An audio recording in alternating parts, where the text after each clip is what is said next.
একটা অসাধারণ গল্প বলি নেইমারকে নিয়ে।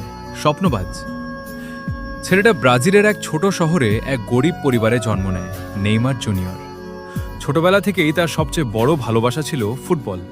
কিন্তু সমস্যা ছিল, তার কাছে ভালো জুতো ছিল না, ভালো মাঠও ছিল না।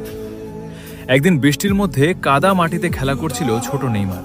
তার বন্ধুরা বলল, তুই কখনো বড় খেলোয়াড় হতে পারবি না। নেইমার হেসে বলল, একদিন আমি এমন খেলবো পুরো পৃথিবী আমাকে দেখবে।